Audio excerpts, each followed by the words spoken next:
Jemaat Tuhan, welcome to Gibeon Church. Mari sama-sama kita bangkit berdiri. Kita akan membaca ayat fotum kita yang terdapat dalam Yesaya 30 ayat 18 sampai 19. Saya akan baca ayat yang pertama dan di ayat kedua kita baca bersama-sama. Sebab itu Tuhan menanti-nantikan saatnya hendak menunjukkan kasih-Nya kepada kamu. Sebab itu Ia bangkit hendak menyayangi kamu. Sebab Tuhan adalah Allah yang adil. Berbahagialah semua orang yang menanti-nantikan Dia. Sungguh hai bangsa di Sion yang diam di Yerusalem, engkau tidak akan terus menangis. Tentulah Tuhan akan mengasihani engkau apabila engkau berseru-seru pada saat Ia mendengar teriakmu, Ia akan menjawab. Amin. Mari sama-sama kita berikan sorak-sorai buat Tuhan kita. Amin. Kita mau meresponi undangan kasih dari Tuhan untuk membawa kita mendekat kepada Dia. Amin.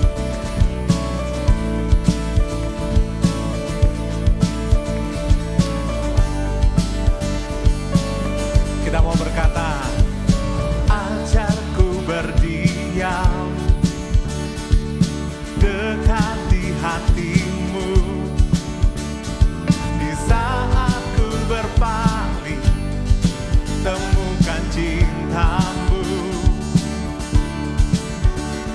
Di sana kau menanti untuk bawaku lagi bersekutu dalam damai yang sejati. Mari jemaat Tuhan kita mau berkata, oh ku damba hadirmu. Oh inilah rinduku, hidupku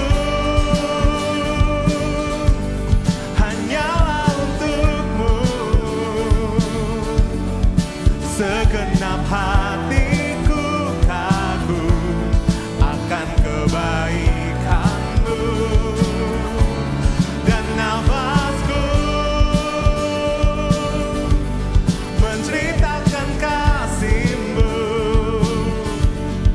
Ajarku berdiam dekat di hati-Mu. Ini kerinduan setiap kami ya Tuhan, mendekat kepadamu Allah yang mengasihi kami.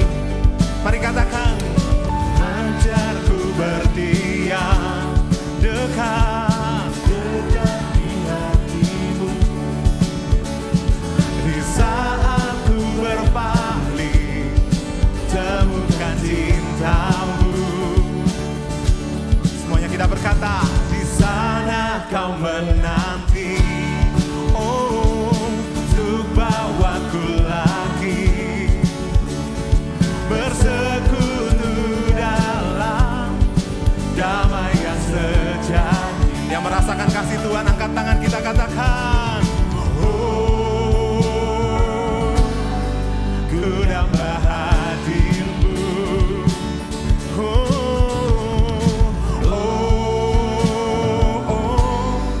Inilah rinduku,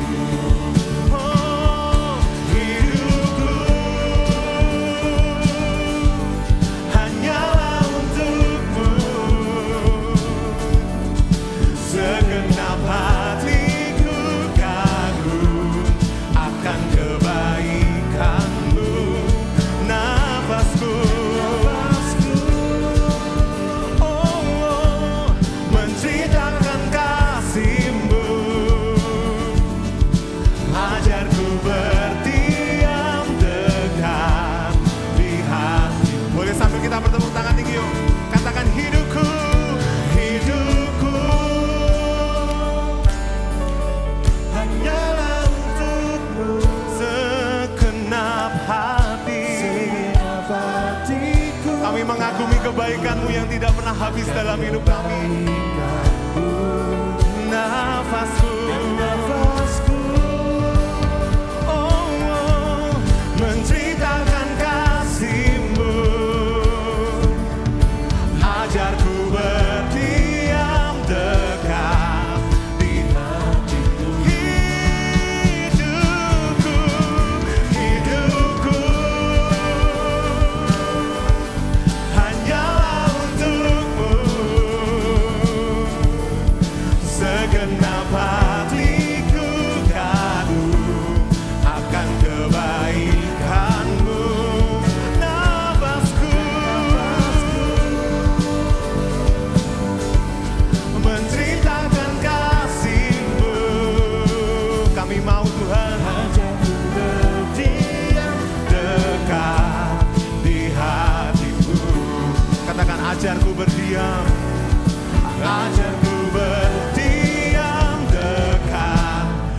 hatimu.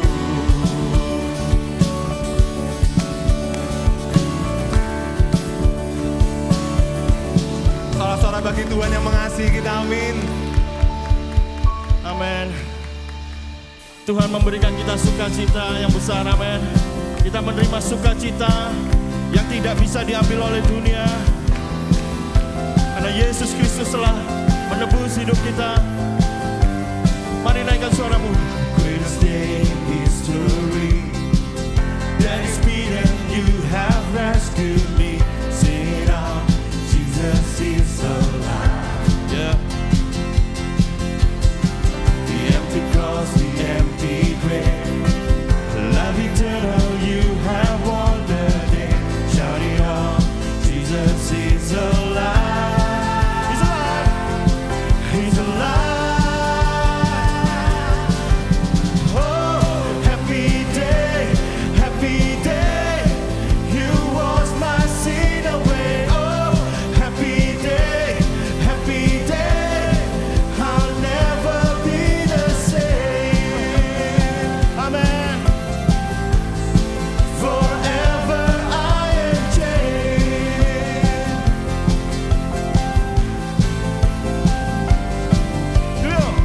When I stand in that place, realize meeting face to face, I am yours, Jesus, you are mine.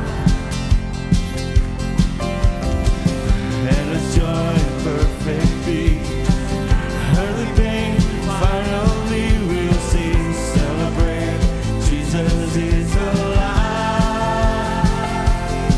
He's alive. Oh, happy day, happy day. You wash my sin away. Oh, happy day, happy day.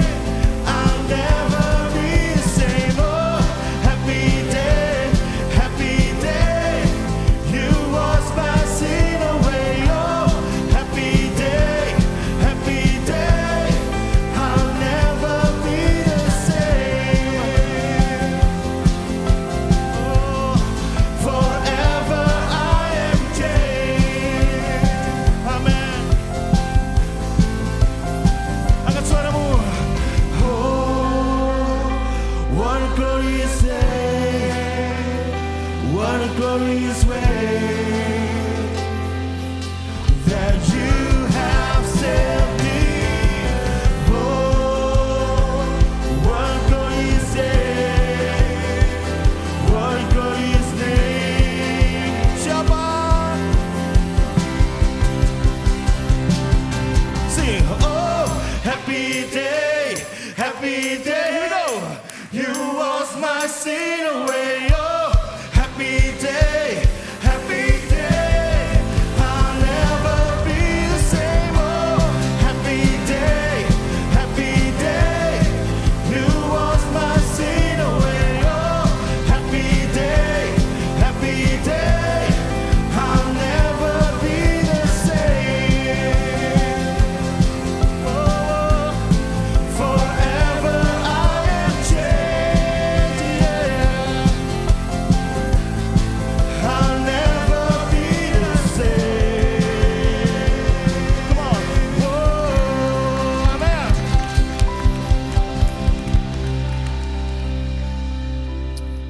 Welcome to Gibeon Church. Senang beribadah dengan saudara hari ini, baik Anda yang ada di sini maupun yang mengikuti secara live streaming. Kita akan bersama-sama merenungkan katekismus minggu ini. Kita masuk dalam pertanyaan yang ke-24. Saya akan membacakan pertanyaannya, lalu kita bersama-sama membaca jawaban dan pembacaan ayatnya. Pertanyaannya, apa itu pertobatan? Bertobat berarti kita benar-benar menyadari dan menyesali dosa, semakin membencinya dan meninggalkannya, lalu berpaling kepada Tuhan. 2 Korintus 7 ayat 10, sebab duka cita menurut kehendak Allah menghasilkan pertobatan yang membawa keselamatan dan yang tidak akan disesalkan. Tetapi duka cita yang dari dunia ini menghasilkan kematian. Silakan duduk saudara. Saudara yang dikasihi Tuhan, hari ini kita merenungkan satu pertanyaan yang penting, yaitu apa sebenarnya pertobatan itu. Sebab banyak orang yang mengira pertobatan itu hanya perlu satu kali saja, yaitu saat pertama kali kita bertobat. Tetapi saudara, sebenarnya pertobatan itu adalah bagian penting dalam hidup setiap orang percaya setiap hari. Mengapa saudara? Karena kita masih sering jatuh di dalam dosa, sehingga perlu untuk terus bertobat. Saudara, dalam pembacaan tadi Rasul Paulus menyatakan bahwa tidak semua penyesalan itu berarti seorang itu sungguh-sungguh bertobat. Ada orang yang menyesal hanya karena takut dihukum atau malu karena ketahuan. Tetapi ada juga penyesalan yang tulus, yaitu karena dia sadar sudah mengecewakan Tuhan yang begitu mengasihi dia. Saudara, inilah yang disebut dengan pertobatan yang sejati, yaitu hati yang hancur karena kasih kepada Tuhan, bukan karena takut dihukum.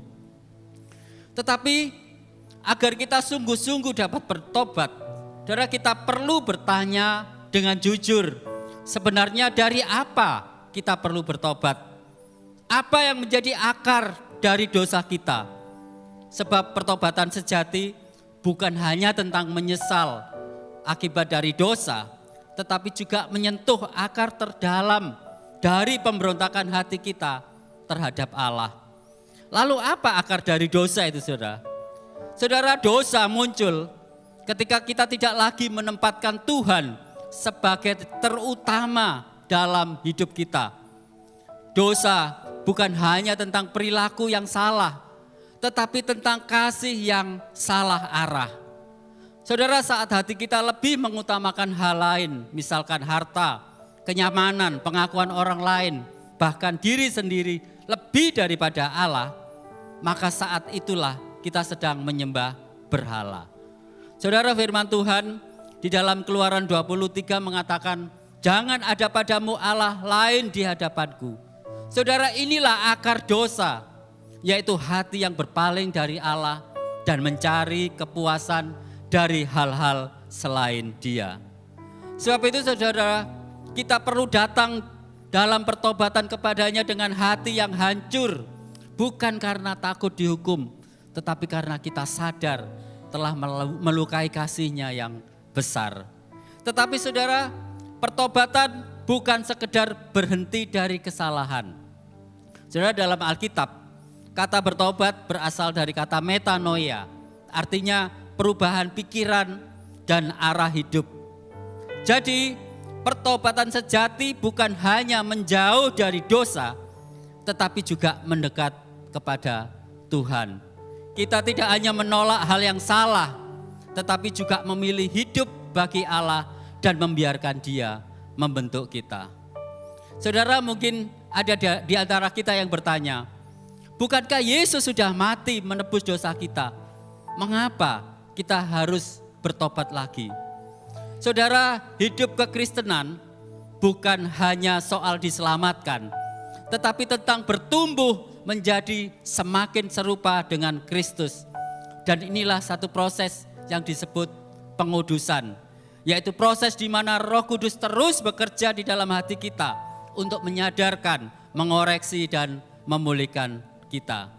Saudara, orang Kristen yang sejati bukanlah orang yang tidak pernah berdosa, tetapi orang yang hatinya terus-menerus ditarik kembali kepada Tuhan saat ia jatuh.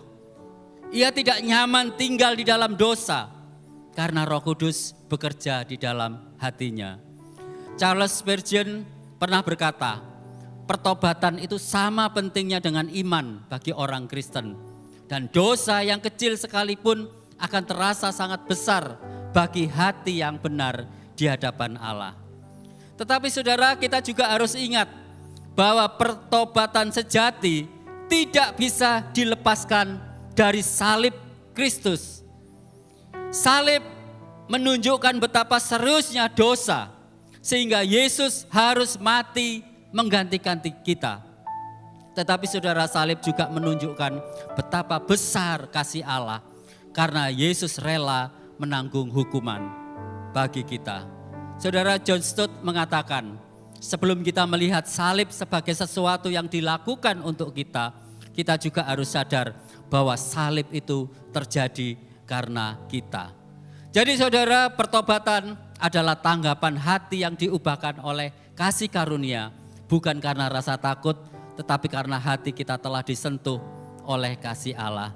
Dan Allah tidak memanggil kita untuk menjadi sempurna dalam semalam, tetapi untuk terus dibentuk dan diperbaharui hari demi hari. Oleh karena itu saudara, biarlah kita setiap hari menjadikan pertobatan itu sebagai gaya hidup kita, yaitu sebagai respon yang terus-menerus terhadap kasih Allah yang membentuk kita untuk semakin menjadi serupa dengan Kristus. Amin. Mari bangkit berdiri, saudara. Saudara, mari kita sama-sama masuk di dalam doa pertobatan secara pribadi.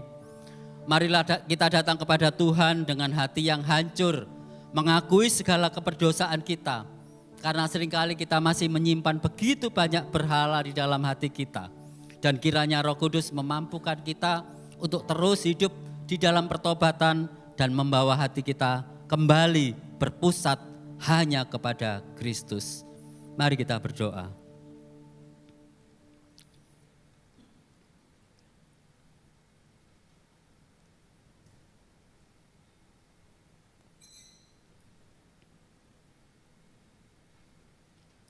Bapa, saat ini kami datang kepadamu dengan hati yang hancur. Ampuni kami Tuhan, kalau kami seringkali berpaling darimu dan lebih mengasihi dunia daripada mengasihi Engkau. Tuhan, kuduskanlah hati kami dan bentuk kami kembali untuk kami bisa seturut kehendak-Mu. Biarlah Roh Kudus memampukan kami untuk kami bisa hidup di dalam pertobatan hari demi hari karena kasih-Mu yang sudah menyelamatkan kami. Terima kasih Tuhan buat kasih dan anugerah-Mu. Hanya di dalam nama Yesus, Tuhan dan Juru Selamat kami yang hidup, kami sudah berdoa. Amin.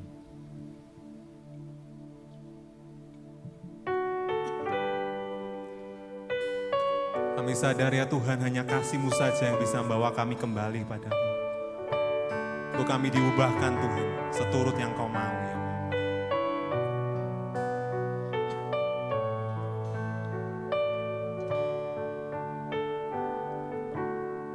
Dulu hilang dalam kelam, hatiku tersesat, dosa samakan sengatnya, buatku binasa. Harapanku telah menyimpang, tolak kehendak-Mu, kasih-Mu yang membuatku terima anugerah-Mu.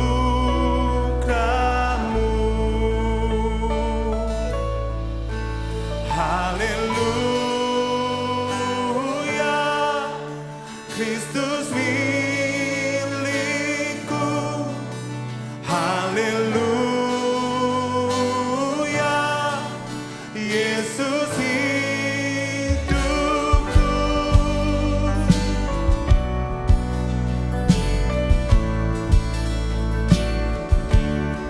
Mari sama-sama katakan. Sewaktu hilang arah, ku takkan katakan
Tuhan setiap kami ya Tuhan.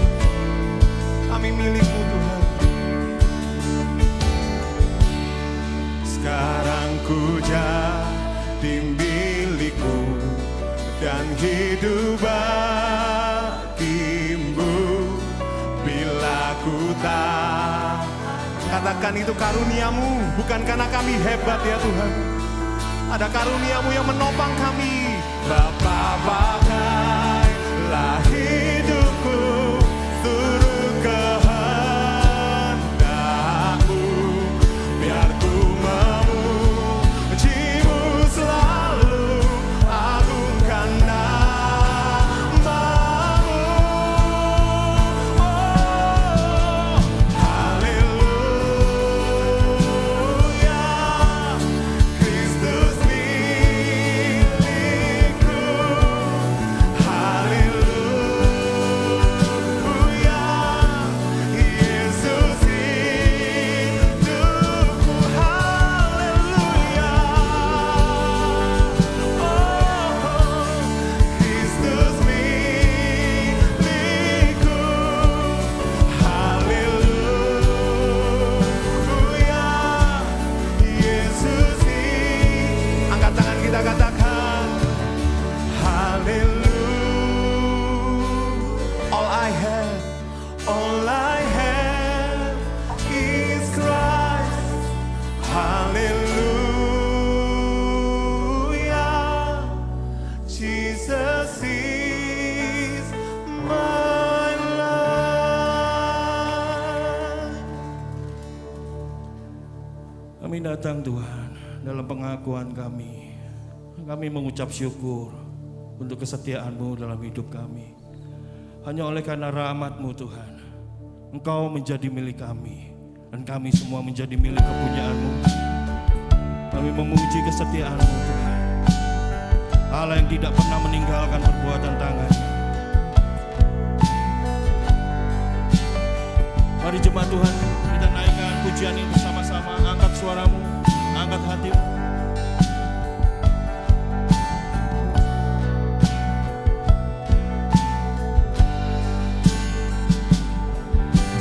Yesus, Kau telah memulai segala yang baik dalamku. Engkau menjadikanku serupa gambaran-Mu dan berharga di mata-Mu. Yesus, Kau telah memulai karya yang mulia dalamku. Kau berikan hidup-Mu sebagai ganti dosaku, karena kasih-Mu padaku. Angkat suaramu. Sekarang ku memuji-Mu, Allah yang setia, yang tak pernah meninggalkan.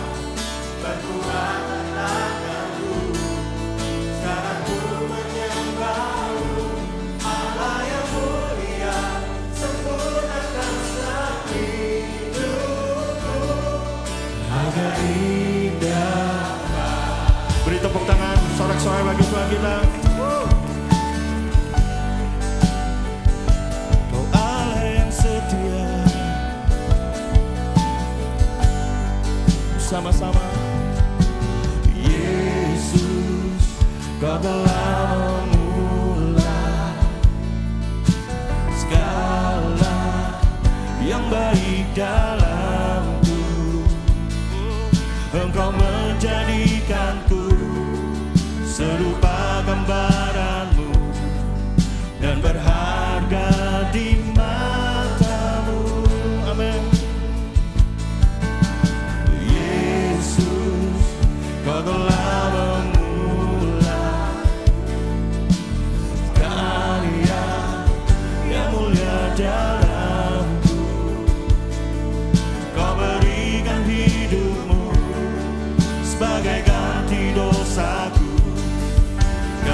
syukur kita, penyembahan kita. Kami mengucap syukur untuk kesetiaan-Mu Tuhan dalam hidup kami. Anugerah-Mu yang tidak pernah lelah menopang hidup kami dalam setiap musim hidup kami.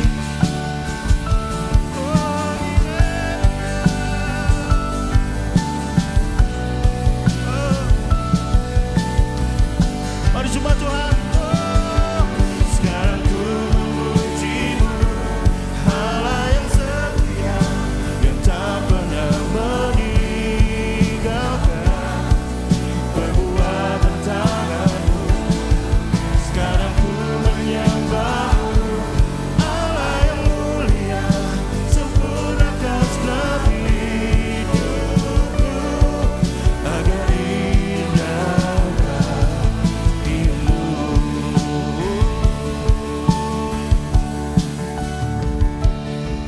Sekarang ku memuji-Mu, Allah yang setia, yang tak pernah meninggalkan perbuatan tangan-Mu. Sekarang ku menyembah-Mu, Allah yang mulia, sempurnakan segala hidupku agar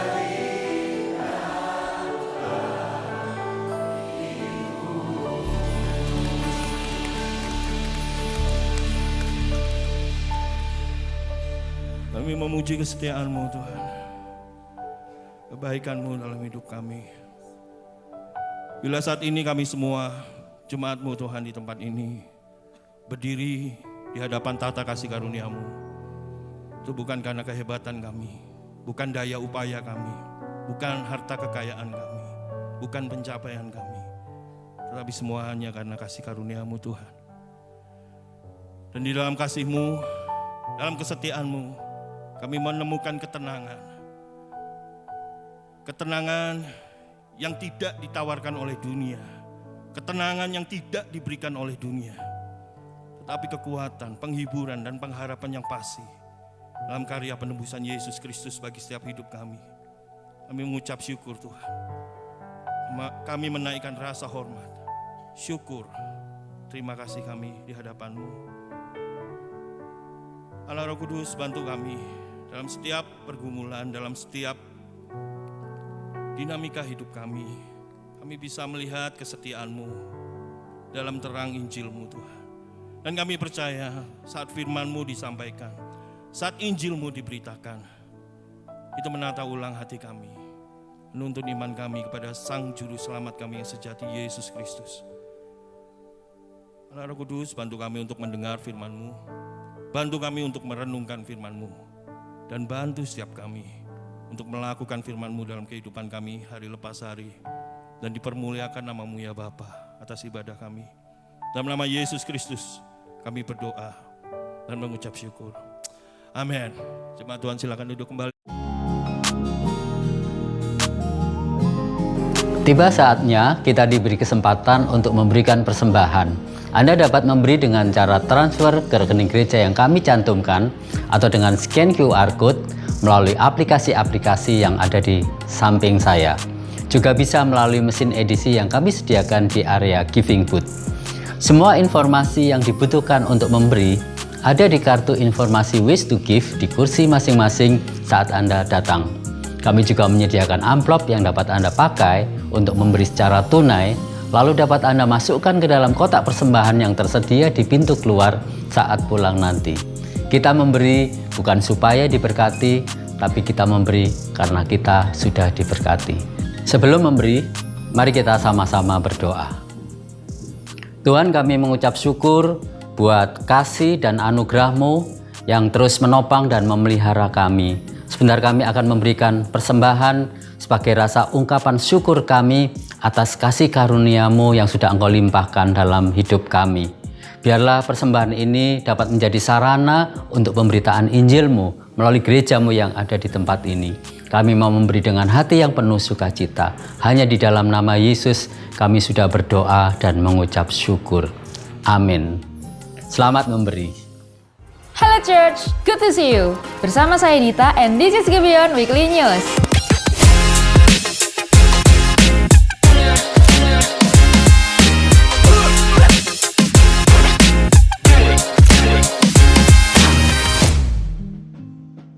Youth Summer Camp is getting closer. Check this out.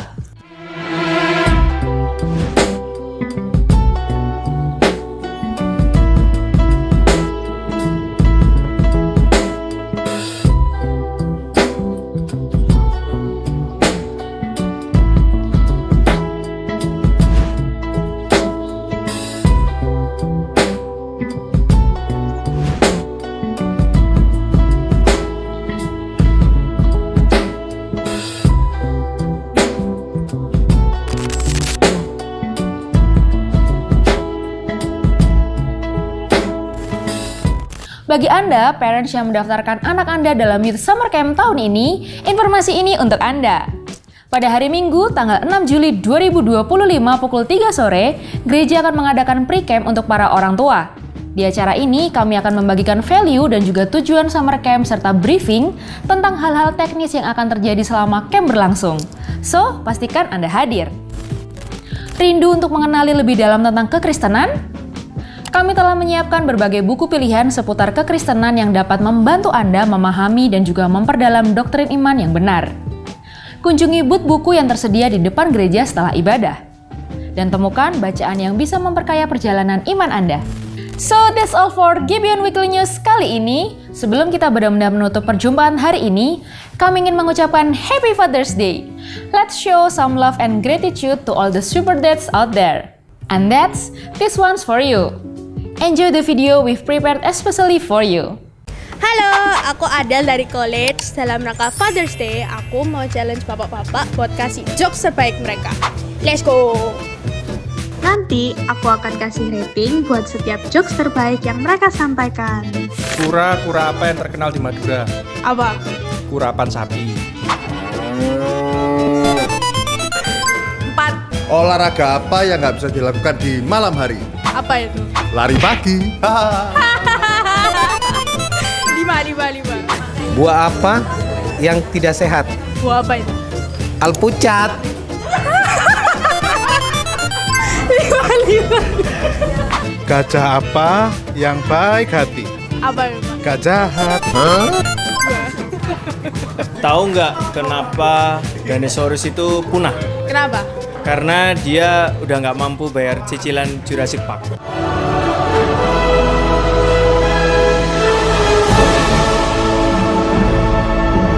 Ya. 5. Dari jauh liatnya merah, dekat liatnya hijau. Apa itu? Lampu merah. Salah. Oh no. Salah lihat.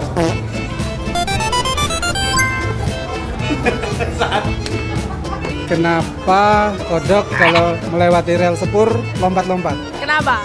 Karena kalau muter jauh. Oke. Kenapa bola basket tidak boleh basah? Kenapa? Karena dilempar kering. Apa asalnya atau yang menyebabkan konflik? Dosa. Salah. Nyerah? Nyerah. Asal muasal konflik itu dari jagung. Kenapa? Kan konflik. 1/5.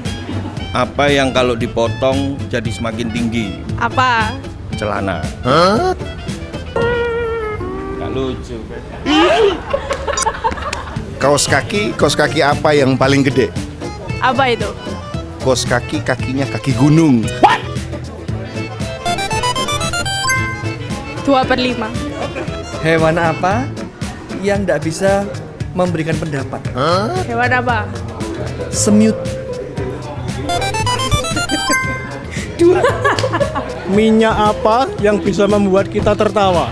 Waduh, minyak apa ya? Minyak apa, Pak? Menyaksikan Pastor Dave berkhotbah. Oke. 3/5.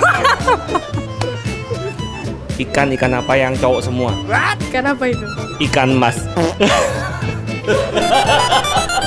5. Kasih jokes terbaik menurut Bapak Mike. Ini jokes bapak-bapak ya. Iya. Ada satu anak ngomong, "Pak, kenapa kok wifi-nya ini lemot sekali?" Ya, Tuhan sedang mengajarkan kamu sabar lewat buffering. Garing kan? Itu tadi bapak-bapak yang sudah kita challenge untuk memberikan jokes terbaik mereka. Menurut kalian, mana yang paling lucu? Anyways, Happy Father's Day untuk bapak-bapak yang menonton video ini. Semoga anugerah Tuhan terus menopang Anda semua. Happy Father's Day!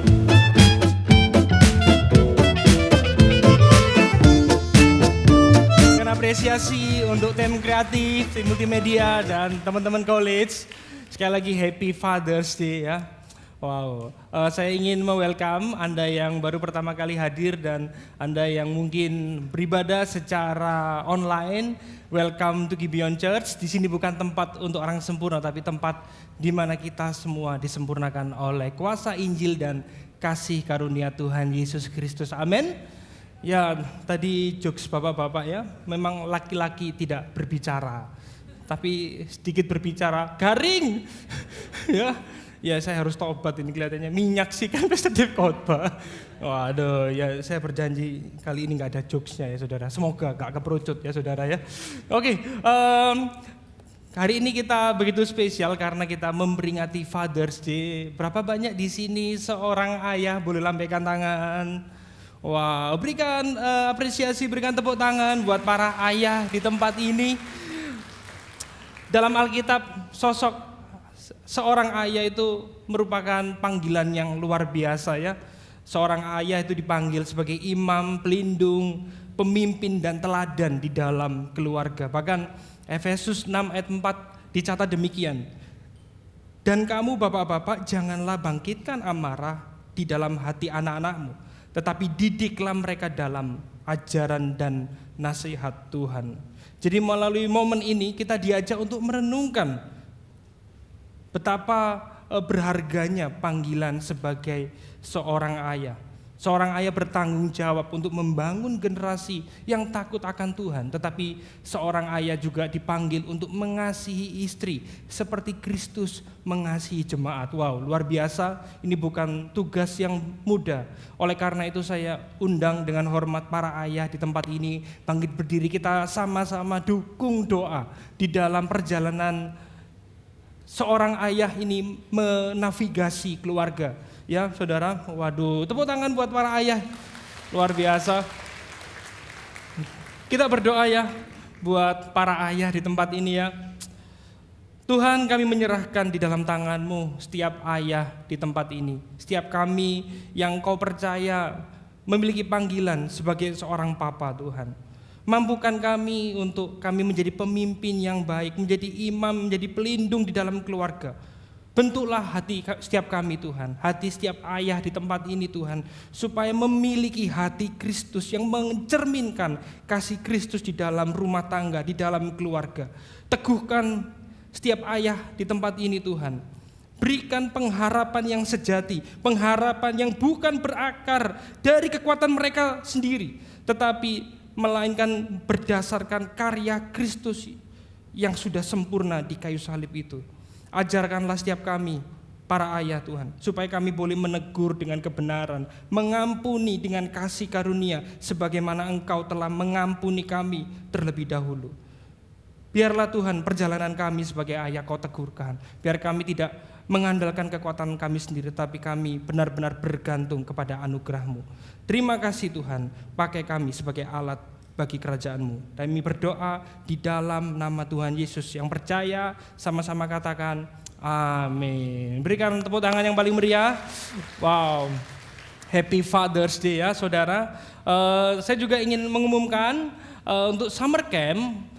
Tadi pagi saya mendapatkan info bahwa peserta summer camp kurang 19 orang saja ya. Jadi para parents di tempat ini untuk mendukung pertumbuhan iman mereka, segera daftarkan mereka saudara, karena di sana kita akan sama-sama belajar tidak hanya mengerti Injil di kepala saja, tetapi bagaimana mengaplikasikan dan mensinkronkan di dalam kehidupan sehari-hari saat mereka di rumah, saat mereka di sekolah. Kita akan belajar sama-sama di sana ya. Nanti ada Pastor Novi, saya, Dr. Ivana dan Pastor Daniel yang akan membawakan setiap sesi di tempat itu ya saudara. Jadi Bagi Anda yang belum mendaftar atau Anda mengalami kesulitan, jangan sungkan untuk berbicara dengan kami, tim pastoral. Kami akan bagaimana caranya untuk menolong putra-putri Anda supaya Anda tetap bisa mengikutkan ya. Dan juga kalau Anda juga rindu untuk membantu berdonasi, untuk menolong teman-teman yang mungkin kesulitan, Anda juga bisa berkomunikasi dengan kami. Itu aja tentang Summer Camp, dan hari ini kita akan melanjutkan sermon series kita. Hari ini kita akan melanjutkan tentang menemukan makna sejati di dalam Kristus, saudara. Kita akan belajar kebenaran Injil di dalam makna sejati dalam Kristus. Jadi saudara, dunia ini semua orang, nggak peduli orang ateis, orang agnostik, orang religius, orang skeptis, semua itu mencari makna. Ada satu kesamaan, yaitu pingin atau merindukan hidup yang bermakna. Yang single, supaya hidupnya lebih bermakna. Aku pingin punya pacar. Kalau ada yang ngucapin selamat pagi, hidupku lebih bermakna. Para single dengarkan ya. Kalau cuma pingin dapat ucapan selamat pagi, pergi ke minimart itu saudara ya. Selamat pagi kakak, selamat berbelanja. Mau nambah pulsanya sekalian atau rokoknya nggak ada ya saudara ya. Amin ya. Jadi kalau cuma mendapatkan itu semua buat apa? Saya pun pernah terjebak di dalam pemikiran yang seperti itu. Enak ya nanti kalau menikah, punya anak. Bahkan saya membungkusnya dengan sesuatu yang mulia. Wah, nanti kita pelayanan bareng, nanti kita liburan bareng. Wow, saya ngomong gini bukan artinya rumah tangga saya enggak bermakna ya saudara ya. Tapi kalau saya stop di situ saja, maka saya akan merasa kosong. Banyak orang merasa kosong, banyak orang merasa hampa, karena hanya berhenti di satu tujuan itu tanpa mengerti esensinya. Hari ini kita akan kembali belajar dari Mazmur 1 ayat 1 sampai 6. Walaupun namanya Mazmur tapi ini bukan pria ya, Mazmur saudara ya. Oke, saya udah janji gak ngejok tapi gak kuat mulutnya ya saudara ya. Oke, kita bergantian membaca, saya akan mengawalinya dari Mazmur yang pertama. Berbahagialah orang yang tidak berjalan menurut nasihat orang fasik, yang tidak berdiri di jalan orang berdosa, dan yang tidak duduk dalam kumpulan pencemooh. Bapak Ibu yang terkasih, tetapi yang kesukaannya ialah Taurat Tuhan dan merenungkan Taurat itu siang dan malam. Ia seperti pohon yang ditanam di tepi aliran air, yang menghasilkan buahnya pada musimnya dan yang tidak layu daunnya. Apa saja yang diperbuatnya berhasil. Bapak Ibu yang terkasih, bukan demikian orang fasik. Mereka seperti sekam yang ditiupkan angin. Sebab itu orang fasik tidak akan tahan dalam penghakiman. Begitu pula orang berdosa dalam perkumpulan orang benar. Kita baca sama-sama ayat yang ke-6. Sebab Tuhan mengenal jalan orang benar, tetapi jalan orang fasik menuju kepada kebinasaan. Amin. Berbahagialah kita semua yang sudah membaca, merenungkan dan melakukan firman Tuhan di dalam kehidupan kita sehari-hari. Saudara, kalau kita mau sedikit mundur dan melihat konteksnya secara historis, saudara. Jadi ceritanya bangsa Israel ini baru pulang dari pembuangan. Mereka di dalam pembuangan ini, mereka sampai lupa identitasnya. Gaya hidup mereka itu dipengaruhi oleh orang-orang di Babel, di Persia. Itu mereka mengalami kebingungan identitas. Sehingga para sarjana teologi sepakat. Mereka berkata bahwa Mazmur 1 ini berfungsi sebagai pengantar teologis untuk memberikan navigasi tentang dua arah hidup, yaitu jalan orang benar dan jalan orang fasik. Dan kita melihat di dalam keseluruhan Mazmur ini ada benang merah yang sangat luar biasa. Oleh karena itu kalau Anda minggu lalu menyaksikan khotbah ini atau Anda hadir, Anda akan ingat dengan ini saudara ya, Mazmur 1 memberikan kontras tentang pohon dan sekam. Berapa banyak Anda semua diberkati, boleh lambaikan tangan yang diberkati oleh firman Tuhan yang dibawain oleh Pastor Mike ya. Dijelaskan di sini bahwa pohon itu ditanam, berakar, bertumbuh dan menghasilkan buah. Sementara itu sekam itu berterbangan, rapuh, kosong, ditiup angin, tidak punya masa depan. Nah, hari ini kita akan melanjutkan, kita akan merenungkan 3 poin penting ya tentang makna.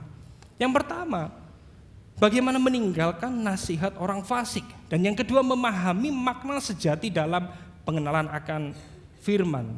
Dan yang ketiga, menghidupi makna hidup yang sejati di dalam Kristus. Yang pertama kita akan belajar. Kita akan baca sekali lagi Mazmur 1, 1, 2, 3. Berbahagialah orang yang tidak berjalan menurut nasihat orang fasik, yang tidak berdiri di jalan orang berdosa, dan yang tidak duduk di dalam kumpulan pencemooh. Kita hadir di dalam era di mana mungkin bingung menentukan makna. Value itu begitu banyak datang bercampur jadi satu, saudara.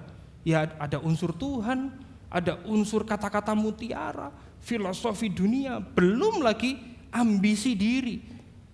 Kita bingung, bagaimana kita menentukan hidup yang bermakna?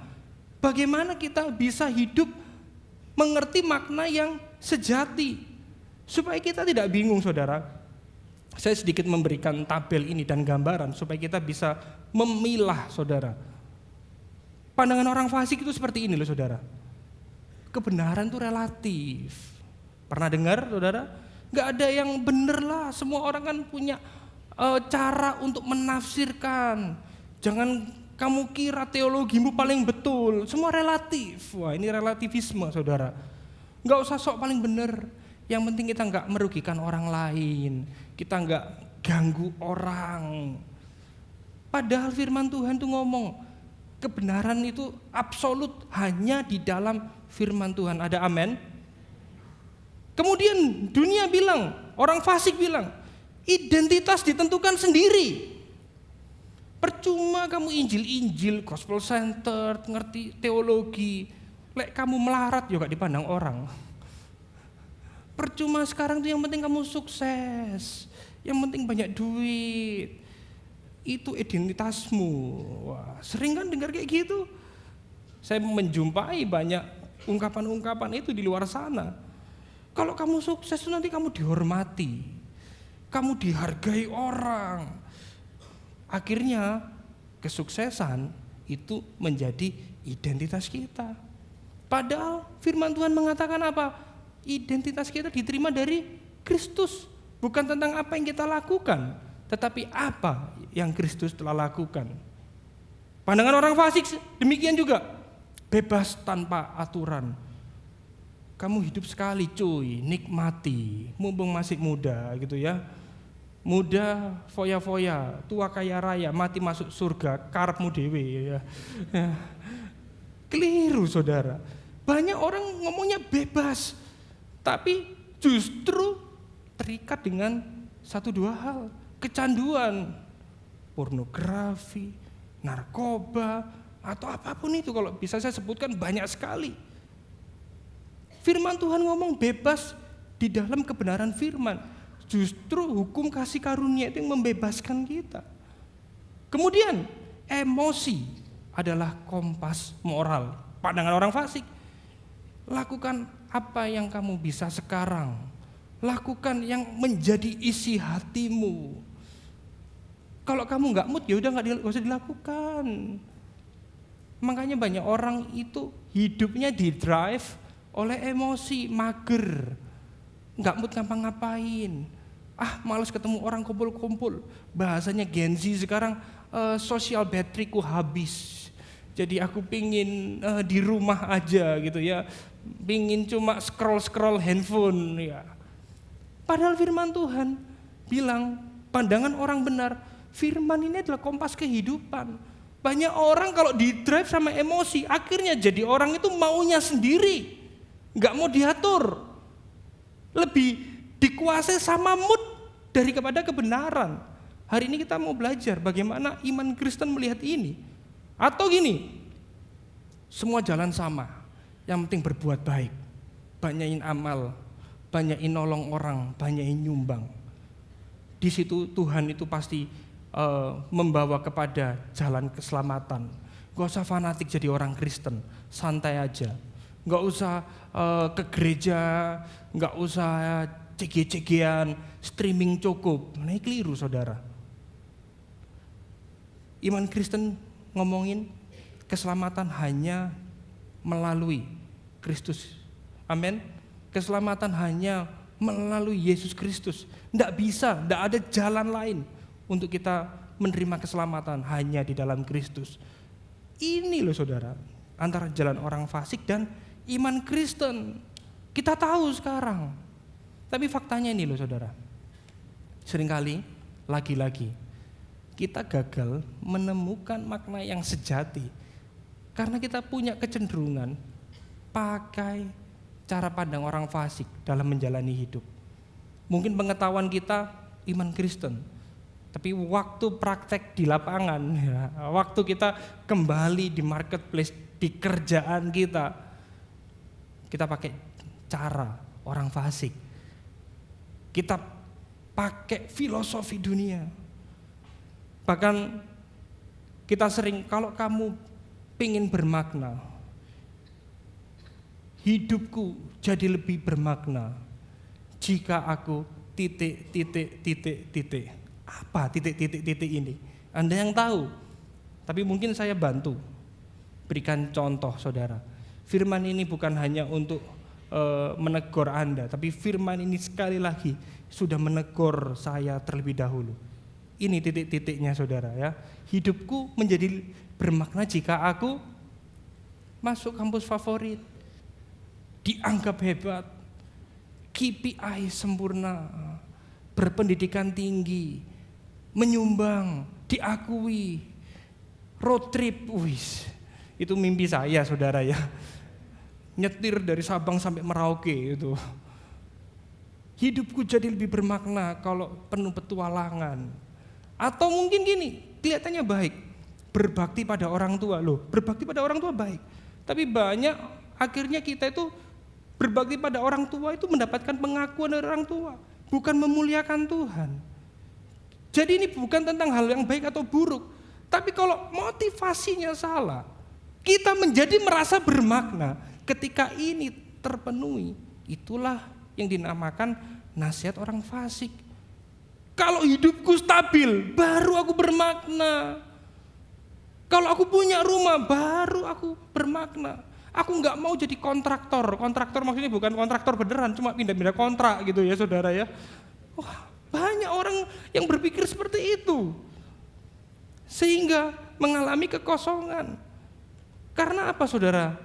Budaya masa kini itu memberikan berbagai macam nasihat yang terlihat memberikan makna yang begitu dalam, baik, mulia. Tapi ujungnya apa sih? Berpusat pada diri sendiri. Ujung-ujungnya aku. Kalau aku seperti ini maka aku bermakna. Kalau aku punya ini maka aku bermakna. Ujung-ujungnya seperti itu. Diakui, mendapatkan validasi. Kita perlu ingat saudara, bahwa sebaik atau semulia apapun yang kita telah capai atau kita lakukan, kalau bukan Kristus yang menjadi pusat dan menjadi drive, dorongan utama, maka itu hanyalah sekam. Katakan sama-sama, sekam. Atau apa? Kekosongan. Tanya kanan kiri Anda, kamu sekam atau pohon? Kalau kita mencapai itu semua hanya demi dirimu sendiri, balik-balik kita hidup seperti sekam yang mencapai banyak hal tapi hatinya kosong. Membuat banyak hal tapi ketika ada tantangan datang, apa yang dicapai itu hancur. Dan dia merasa kehilangan, merasa enggak berdaya, akhirnya merasa kosong lagi. Merasa enggak berguna lagi. Saudara saya itu kalau sama anak-anak saya, Bri dan Elena ya, kalau kita liburan gitu, terutama kalau ke pantai ya, selalu bikin ya rumah-rumahan atau istana-istana kecil dari pasir, cetak-cetak gitu ya.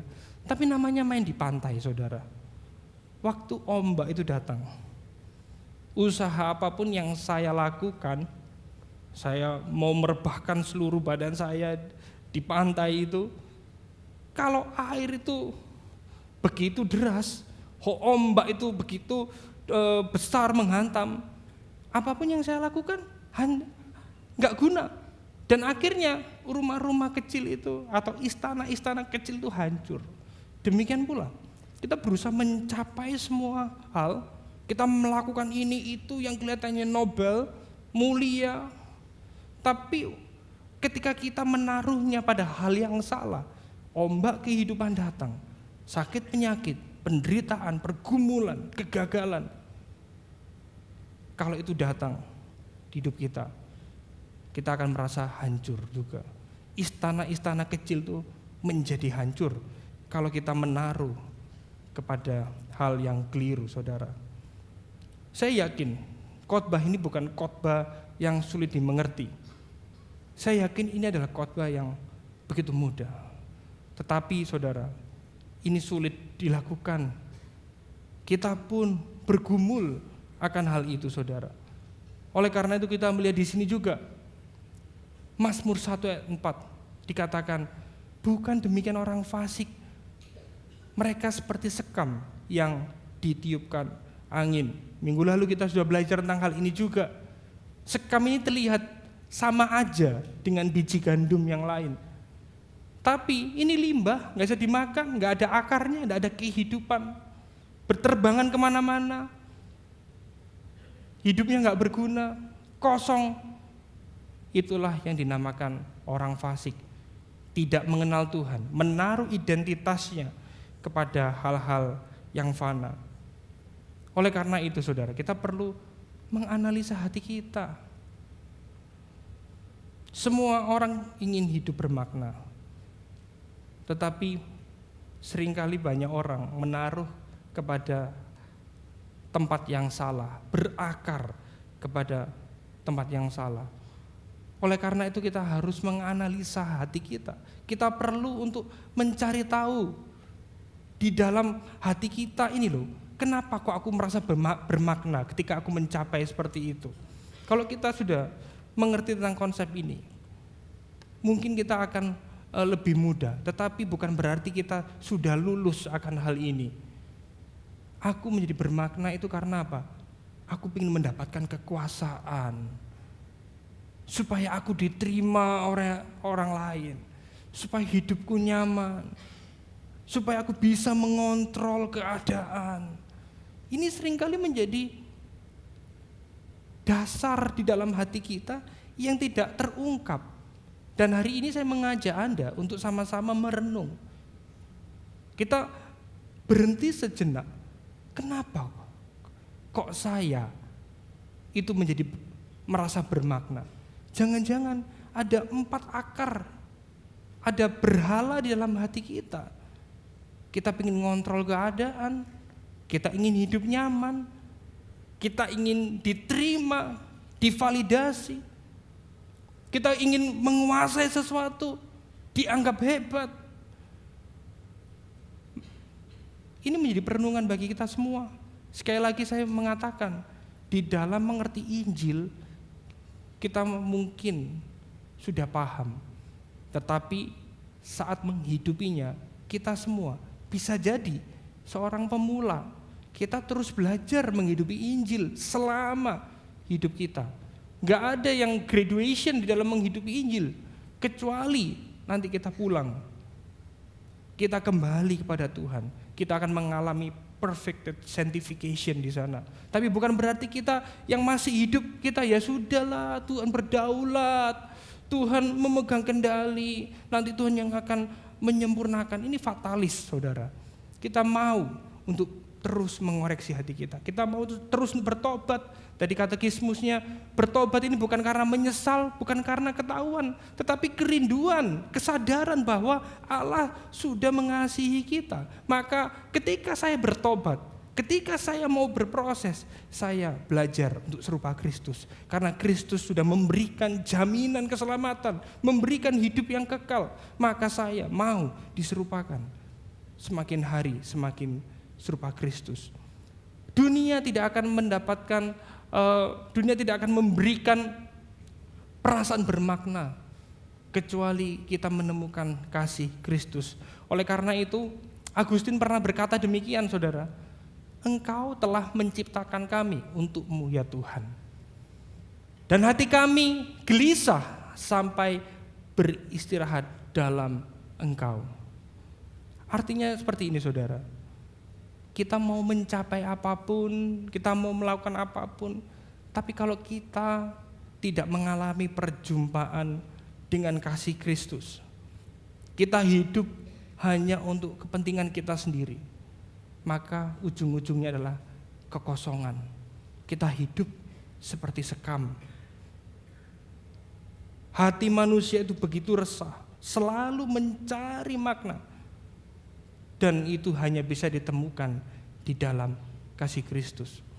Kalau kita sering mendengar ungkapan hidup bagi kemuliaan Tuhan, bahkan kita sering ngomong soli deo gloria, ada yang tanya, Tuhan tuh narsis ta?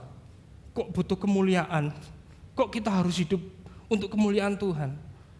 Tuhan bukan narsis. Tuhan ngomong demikian kepada kita karena Dia tahu kamu melakukan apapun kalau ujungnya dirimu sendiri, maka hanyalah sebuah sekam. Hanyalah kekosongan yang begitu mendalam. Ingat bahwa desain manusia pada awalnya yaitu menikmati Tuhan, hidup untuk kemuliaan Tuhan, tinggal di dalam hadirat Tuhan selama-lamanya. Itu Katekismus Westminster mengatakan demikian. Tujuan utama kita adalah hidup bagi Dia. Waktu kita mulai melenceng, kita hanya hidup untuk kepuasan kita sendiri. Disitulah sekali lagi kekosongan ada di dalam hati kita, saudara. Kita dapat kehilangan makna yang sejati ketika kita mengejar sesuatu hanya untuk kepuasan diri dan melupakan tujuan utama, yaitu hidup bagi kemuliaan Tuhan. Amin, saudara.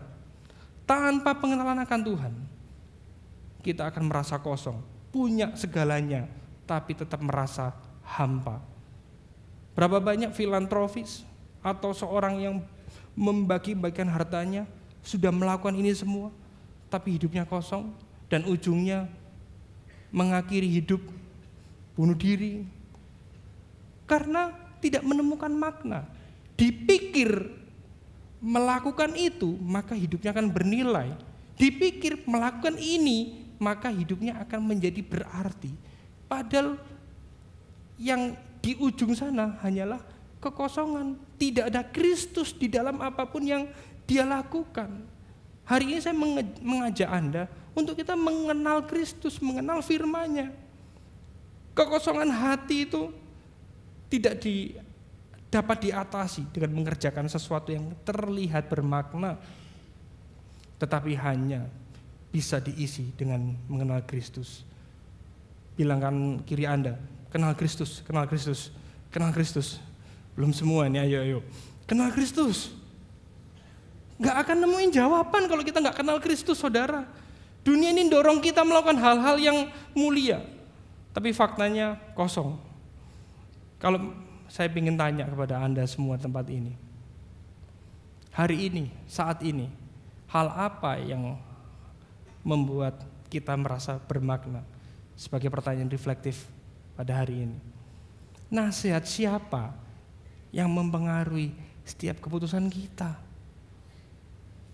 Nasihat orang fasik, filsafat dunia, atau kebenaran firman Tuhan? Bahkan sebelum CG pun Anda bisa berdiskusi dengan pasangan Anda, dengan anak Anda, dengan rekan Anda, dengan pacar. Anda boleh bertanya kepada diri Anda sendiri dan orang-orang sekitar Anda. Kenapa saya merasa bermakna ketika melakukan itu? Kita harus analisa hati kita. Kita harus cari tahu apa yang mendasari itu semua. Oleh karena itu di poin yang kedua, saya mengajak kita semua untuk memahami makna sejati dalam pengenalan akan firman Tuhan. Kita baca sama-sama, Bapak Ibu yang terkasih, Mazmur 1 ayat 2, 1, 2, 3. Tetapi yang dan merenungkan Taurat itu siang dan malam. Ada kata-kata yang menarik di sini, kesukaannya. Kalau saya selidiki, kesukaan di sini itu menggunakan kata-kata hepso, artinya delight, kenikmatan, bukan kewajiban. Pertanyaannya, pirtinyi ini saudara ya. Waktu kita merenungkan firman Tuhan, kita senang atau enggak saudara? Berapa banyak kita semua di tempat ini waktu bersaat teduh, wah aku semangat mau bersaat teduh. Atau baca firman, akhirnya jatuhnya cuma checklist atau rutinitas. Berapa banyak kita konsisten merenungkan firman Tuhan, itu siang dan malam. Membaca firman di dalam setiap aktivitas kita, berapa banyak kita yang demikian?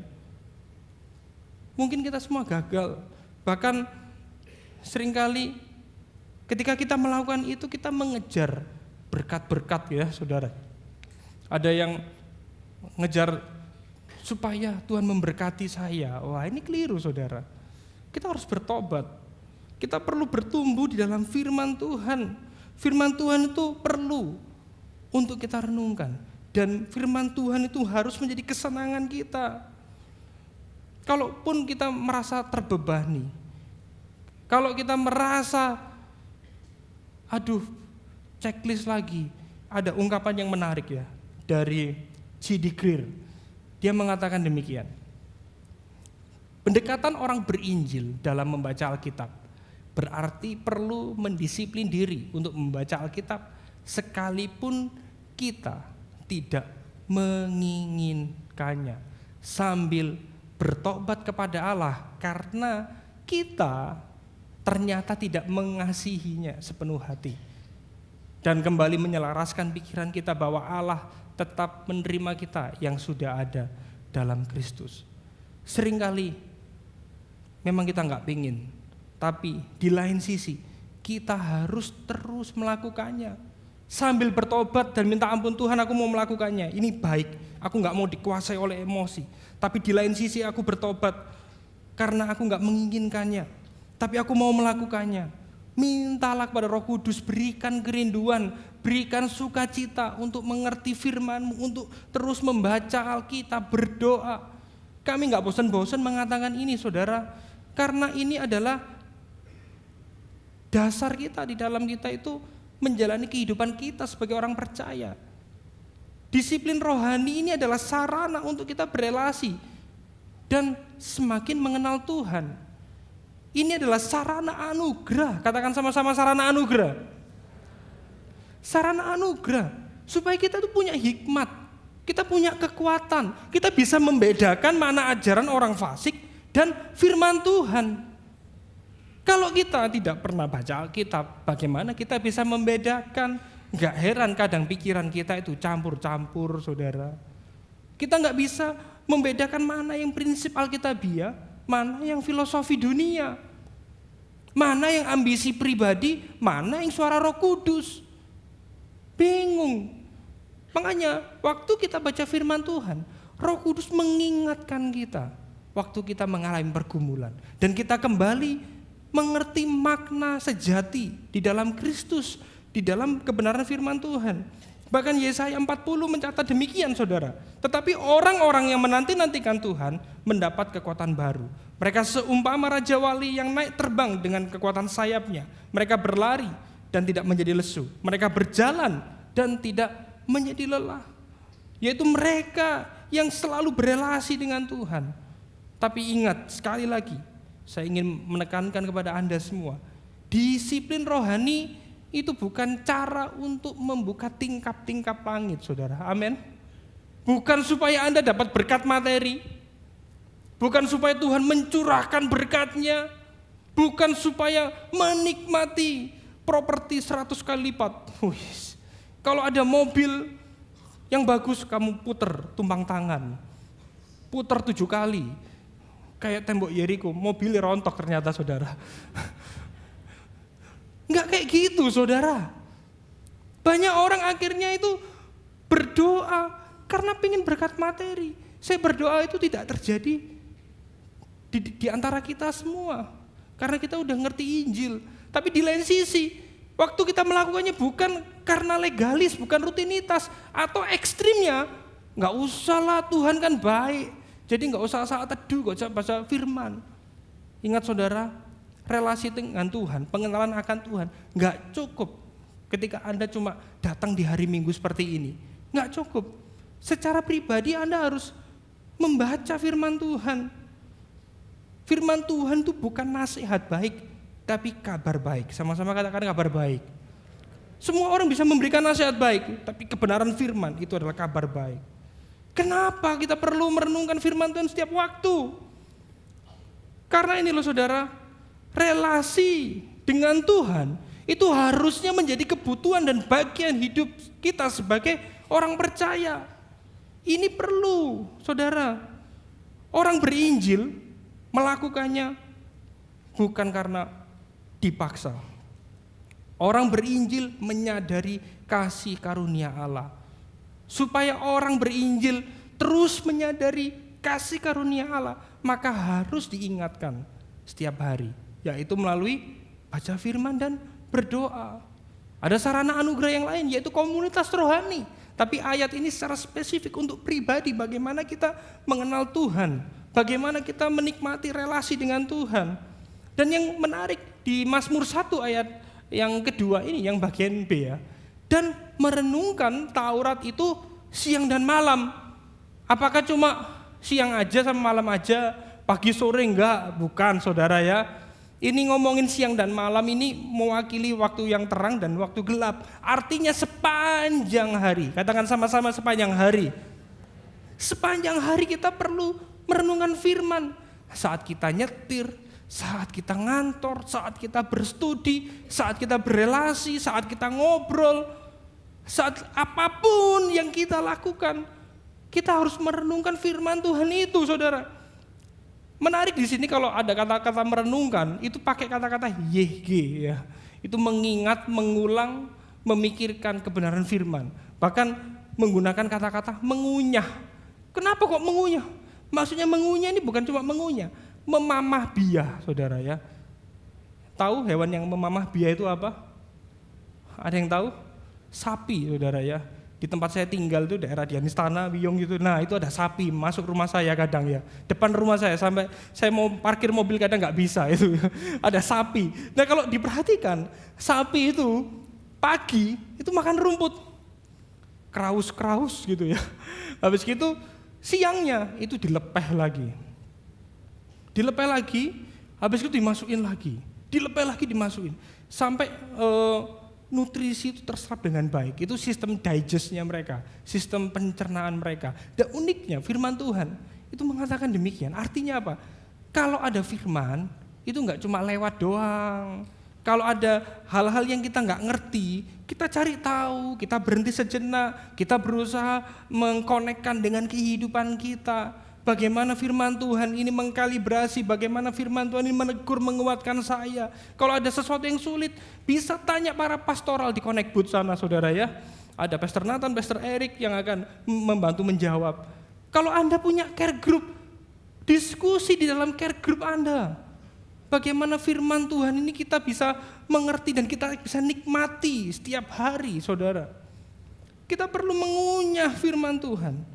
Tapi seringkali apa saudara? Kita itu nggak suka kayak gitu. Kita hidup dalam fenomena yang sukanya scroll TikTok, Instagram, lihat konten-konten yang nggak jelas. Kalau waktu kosong nungguin, biasanya apa yang dilakukan? Scroll. Ada istilah ya, saya juga baru tahu. Istilahnya namanya doom scrolling. Doom scrolling itu kayak mengisi kekosongan hati atau membunuh kebosanan, menghabiskan waktu dengan scrolling atau stalking mantan lah, atau lihat barang-barang lah, mana yang lagi sale lah, ya apa yang bisa dibeli. Akhirnya banyak orang akhirnya impulsif buying gitu, merasa wah kelihatannya butuh, diklik, masuk keranjang kuning ya. Berapa banyak kayak gitu? Makanya saya memberikan istilah seperti ini saudara. Gantilah doom scrolling dengan deep reading. Sama-sama katakan deep reading ya. Jadi di sini loh kita itu belajar untuk merenungkan firman, baca firman. Ini bukan hanya untuk menegur Anda, tapi untuk saya sendiri. Kadang seringkali saya juga untuk baca firman ini rasanya berat sekali, jujur saudara. Walaupun saya tiap hari ketemu firman, seringkali itu hanya sambil lalu atau tuntutan sebagai mahasiswa teologi atau tuntutan sebagai hamba Tuhan, bukan untuk memperbaiki hati kita. Saya pun bertobat. Makanya firman Tuhan di sini itu bukan hanya untuk menegur Anda, tapi menegur diri saya sendiri, saudara. Jadi di sini saya sekali lagi tidak lebih suci. Kita semua sama-sama berjalan di dalam perjalanan iman untuk serupa dengan Kristus. Saya berdoa kita melakukannya bukan sekedar rutinitas, tapi menyelami kasih Kristus di dalam kebenaran firman. Amin. Karena melalui membaca dan merenungkan firman, ini sekali lagi sarana anugerah. Sama-sama katakan sarana anugerah. Untuk apa? Mengerti jalan orang fasik dan orang benar, supaya kita bisa membedakan, saudara. Dan kalau kita ngerti jalan orang benar, maka kita bisa mendapatkan makna yang sejati di dalam kehidupan kita. Kita bisa mengenal Kristus, pribadi Kristus bagaimana. Kalau kita mengenal, itu bukan cuma ngerti. Kalau kita kenal Kristus, maka kita juga tahu apa yang menjadi isi hatinya. Dan isi hati Kristus itulah yang akan menavigasi hati kita, yang menolong kita untuk memutuskan banyak hal di dalam hidup ini. Hidup ini begitu banyak pilihan-pilihan. Ada area abu-abu yang dimana kita itu bingung, ya atau tidak. Pakai pikiran Kristus. Alkitab memang tidak menyatakan dengan detail setiap hal, tapi kalau kita punya pikiran Kristus, maka apapun yang kita lakukan itu akan memuliakan Tuhan. Amin, saudara. Jadi saudara, di poin yang ketiga, bagaimana kita menghidupi Injil. Tapi saya ingin sedikit mengajak Anda untuk reflektif. Apakah saat ini kita sudah merenungkan firman Tuhan setiap hari? Saya merasa terpaksa atau terbeban? Podo ae, terpaksa atau terbeban. Intinya merasa terbeban. Atau saya melakukannya dengan sukacita. Atau yang kedua, apakah saat merenungkan firman, saya ingin mendapatkan berkat materi atau sungguh-sungguh mengenal Kristus. Ini menjadi perenungan bagi kita semua, saudara. Amin. Poin yang ketiga, saudara. Bagaimana menghidupi makna hidup yang sejati dalam Kristus. Kita baca sama-sama sekali lagi, Mazmur 1 ayat 3. 1, 2, 3. Ia seperti pohon yang ditanam di tepi aliran air, yang menghasilkan buahnya pada musimnya, dan yang tidak layu daunnya. Apa saja yang dibuatnya berhasil. Saudara, ini bukan ngomongin tentang materi loh ya, saudara. Jangan diplesetin, wah kalau aku merenungkan firman Tuhan siang dan malam, maka apapun pasti aku sukses kaya raya. Pasti apapun yang aku mau Tuhan berikan. Jangan, saudara ya. Itu keliru menafsirkannya dengan demikian, saudara. Kalau kita melihat di sini, Mazmur 1 ayat 3, ia seperti pohon yang ditanam di tepi aliran air. Ini menggunakan kata-kata syatul, saudara ya. Ini ngomongin pasif participle. Wah, artinya apa? Ditanam. Ini bentuk kalimat pasif. Kalau saya bisa menarik di dalam makna teologisnya, saudara. Artinya, kalau kita itu tertanam di dalam Kristus, kita dibawa, kita dipilih, diselamatkan, itu bukan karena kekuatan kita, tapi Kristus, tapi Allah yang berinisiatif membawa umatnya kepada Dia. Tugas kita hari ini adalah terhubung kepada Dia yang sudah menanam kita ini, yang sudah memilih kita terlebih dahulu. Kita harus terhubung. Kalau kita terhubung, maka di sini dikatakan ia akan melakukan segala sesuatu akan berhasil. Karena apa? Kita lihat di sini, saudara. Di dalam Yohanes 15 ayat 5 sampai 7 kita baca sama-sama. Oke, 1 2 3. Akulah pokok anggur dan kamulah ranting-rantingnya. Barang siapa tinggal di dalam aku dan aku di dalam dia, ia apa? Berbuah banyak, sebab di luar aku kamu tidak dapat berbuat apa-apa. Ayat yang ke-7, 1 2 3. Jikalau kamu tinggal di dalam aku dan firmanku tinggal di dalam kamu, mintalah apa saja maka yang dikehendaki kamu akan menerimanya. Ini bukan tentang minta apa saja mirip dengan yang tadi. Tapi intinya gini loh saudara, kalau kita terhubung dengan Kristus, kita tahu isi hatinya. Kalau kita bertumbuh dalam firman-Nya, maka apa yang kita minta itu bukan berpusat pada diri kita sendiri, tetapi yang menjadi isi hati Allah itu. Maka permintaan kita itu bukan, sukses, sehat, bukan cuma itu.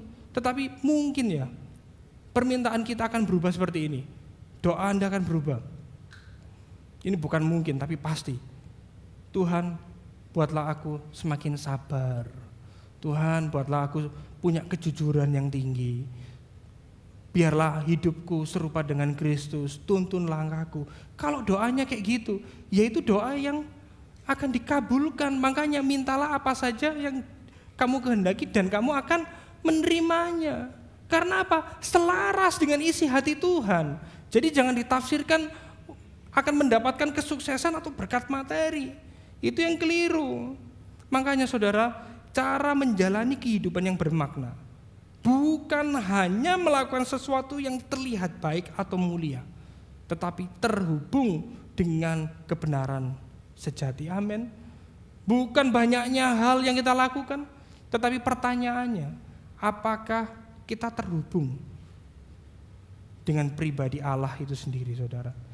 Apakah kita terhubung dengan firman-Nya setiap hari? Ada ungkapan yang menarik dari Timothy Keller. You don't realize Jesus is all you need until Jesus is all you have.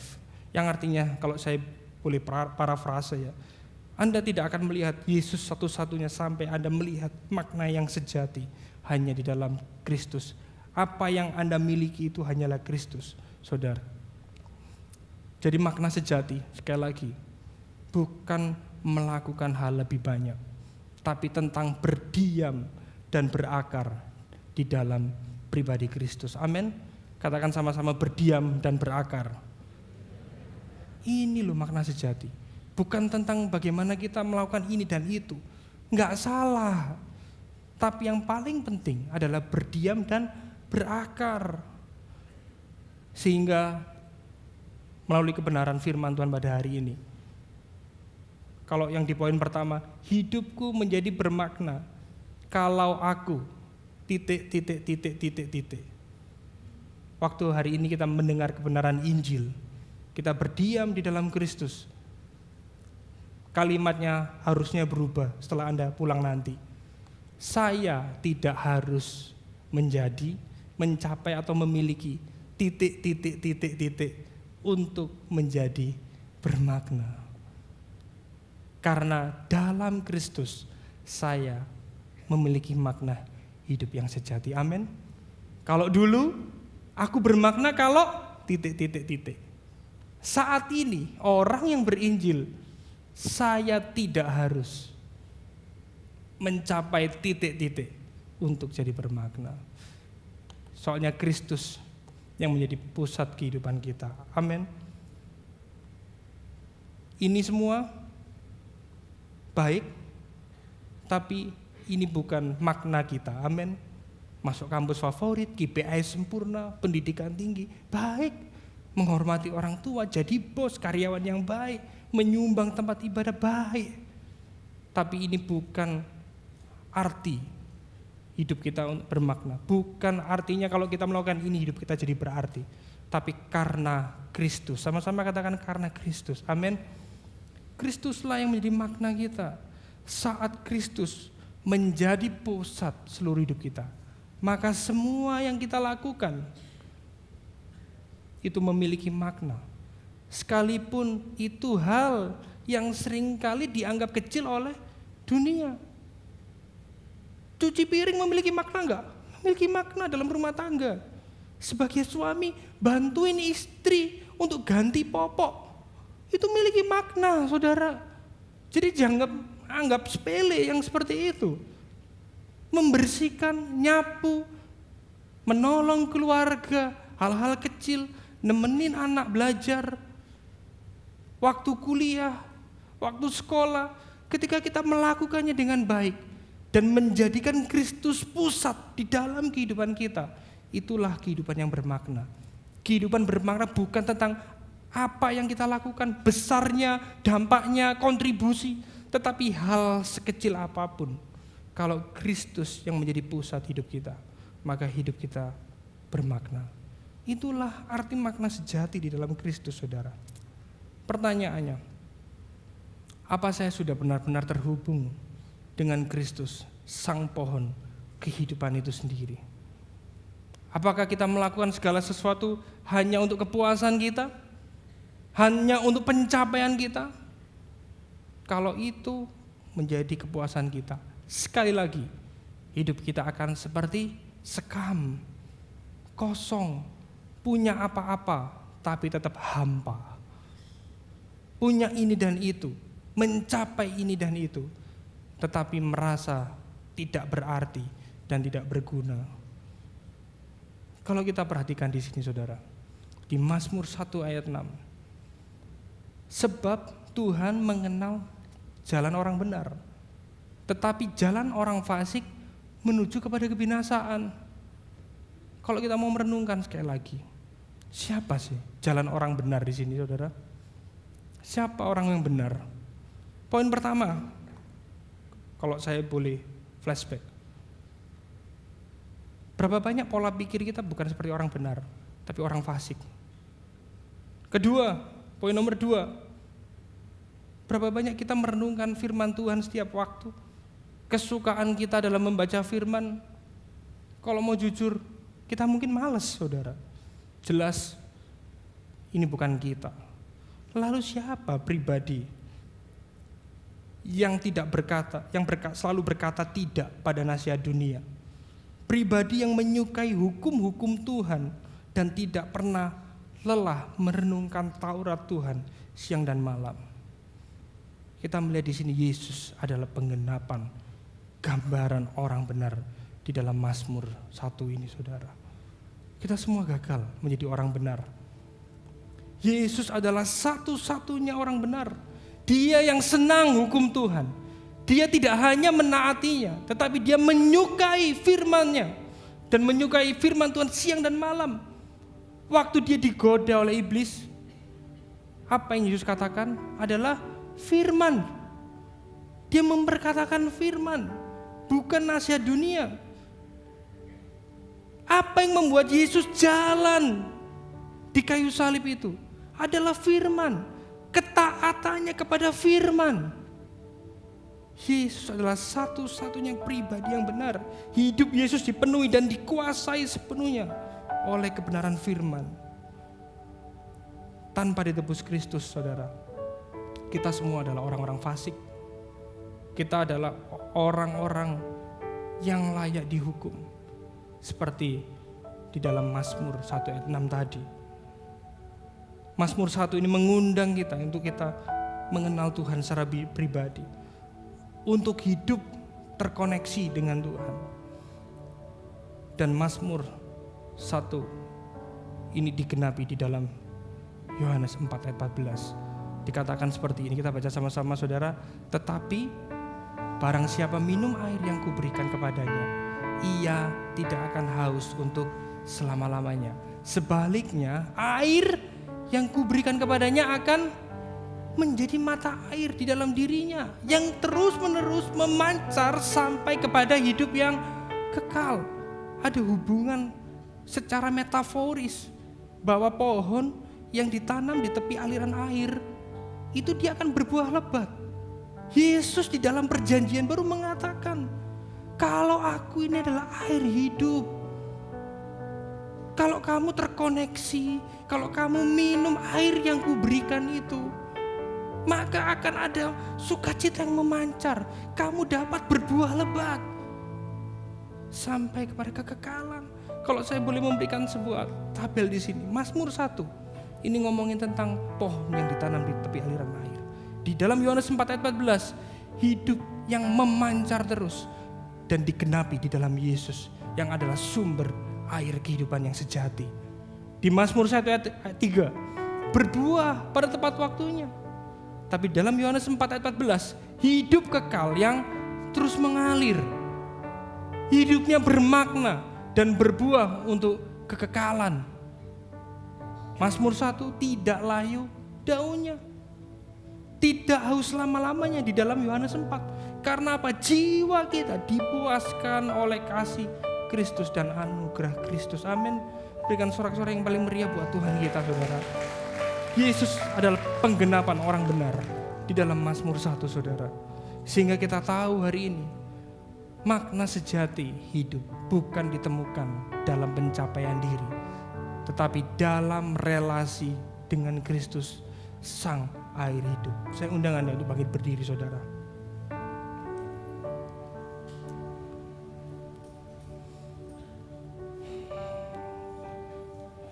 Kita melihat di sini, saudara, di salib Kristus Sang air hidup rela mengalami kehausan supaya kita yang mencari makna yang fana, kita yang haus mencari makna, mendapat kepuasan sejati di dalam Kristus.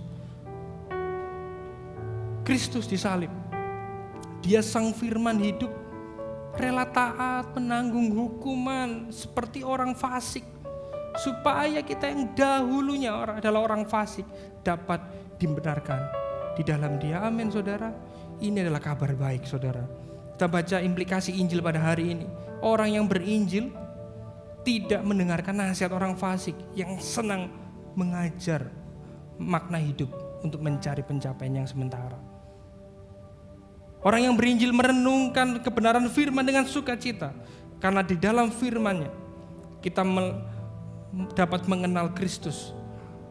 Melalui pengenalan firman, ini adalah sarana untuk kita memahami makna hidup yang sejati. Amin. Orang yang berinjil, dia rindu hidup dalam kebenaran firman Kristus, karena di dalam firman-Nya kita mendapat akar yang kokoh, sehingga kita dimampukan untuk tidak terombang-ambing, dan kita dimampukan untuk berbuah bukan dengan kekuatan kita sendiri. Amin. Untuk meresponi firman Tuhan pada hari ini, kita sama-sama nyanyikan lagu ini ya. Hilang dalam kelam, hatiku tersesat, dosa samarkan sengaja, buatku binasa. Harapanku telah menyimpang, tolak kehendakku, kasih-Mu yang membuatku terima anugerah-Mu. Haleluya, Kristus milikku. Haleluya, Yesus hidupku.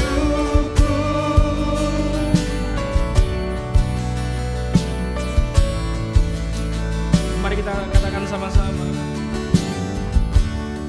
Sewaktu ku hilang arah, butakan kasih-Mu, Engkau melihat diri kami, melihat diriku, tuntun ke salib-Mu, dan ku pandangkan kasih-Mu, Kau tanggung dosaku, Kau menyerap murka Bapa, ku dapat rahmat-Mu.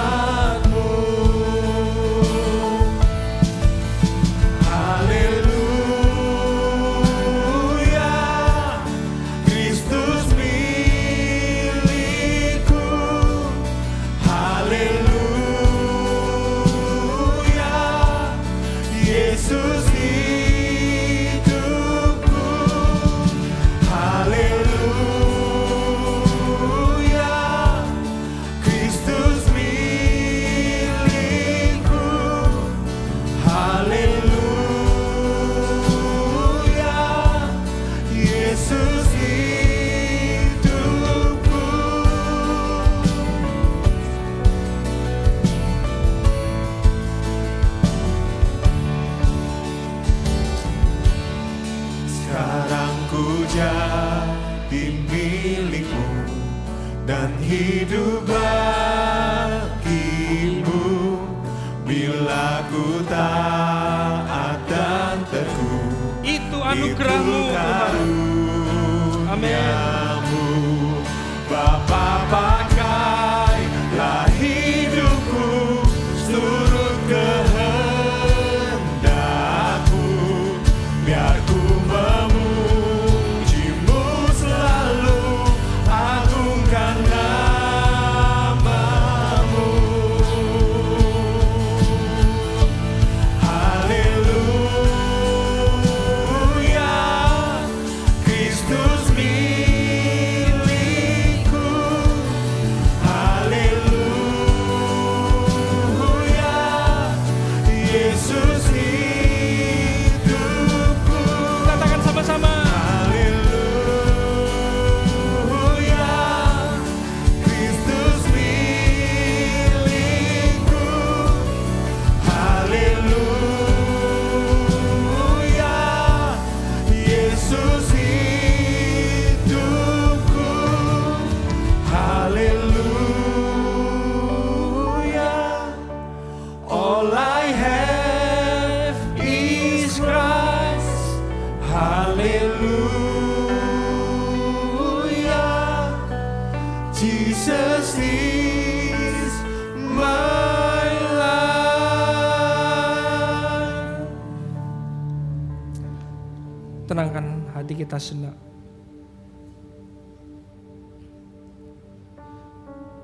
Tuhan, kami kembali datang di hadapan-Mu. Ampuni kami kalau seringkali kami mencari makna. Kami melakukan banyak hal untuk membuat diri kami bermakna. Ampuni kami kalau itu semua ujungnya berpusat pada diri kami sendiri. Kami minta ampun Tuhan. Tapi kami juga mengucap syukur, anugerah-Mu lebih besar daripada kesalahan kami. Anugerah-Mu lebih besar daripada dosa dan pelanggaran kami. Tolong kami, mampukan kami, supaya kami terus menghidupi firman-Mu. Untuk kami bisa mencintai firman-Mu Tuhan. Tolong kami Tuhan, supaya kami terus mengasihi firman-Mu.